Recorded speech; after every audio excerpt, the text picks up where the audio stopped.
Les questions relatives à l'attaque à l'intégrité physique de Galéo Soglo et à la prorogation du mandat présidentiel dont a fait cas Boni Yayi sur son poste ont été évoquées au cours du point de presse.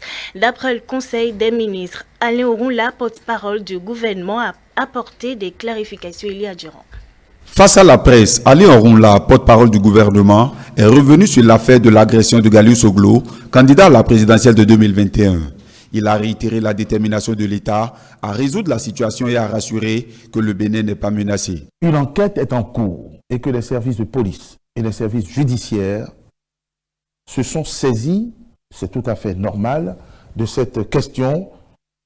Et nous savons que toute la lumière, le gouvernement s'y engage, sera faite sur les circonstances de ce qui paraît être une embuscade, une agression, les motivations d'une telle agression qu'il convient de condamner à nouveau.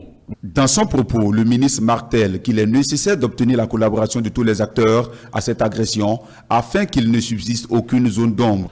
Nous sommes dans un pays de paix et tous les acteurs œuvrent à ce que la paix soit maintenue dans notre pays et le gouvernement continue d'assurer et d'assumer la sécurité et la protection de tous ses citoyens, de tous les compatriotes. Au sujet de la dernière sortie de l'ancien président Boni Yayi à propos de la prorogation du mandat de Patrice Talon, Alain Orunla répond. Notre ancien président est un ancien président, c'est une autorité morale dans le pays. Ce qui est constant, c'est que nous avons une constitution révisée qui propose un calendrier électoral auquel le président de la République, le gouvernement et surtout le président candidat se conforment. Ce calendrier commence par le dépôt des dossiers à une certaine date. Si toutes les grandes formations politiques et même les moins grandes, en tout cas celles qui ont appuyé des candidatures, se sont conformées à ce calendrier, il est superflu ou superfétatoire de vouloir discutailler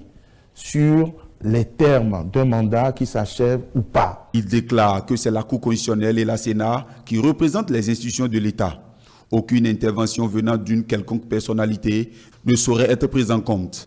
Le président Yayi Boni et tous les autres candidats ou tous les autres acteurs politiques devraient contribuer à l'amélioration de la réforme et à l'enracinement de notre démocratie plutôt que de trouver des motifs de contrariété dans ce qui se fait. Et se fait bien et a été adopté par le peuple représenté par ce Parlement qui est représentatif de tout le peuple béninois. Pour finir, il exhorte les différents acteurs à faire preuve de retenue pour la paix et la cohésion sociale.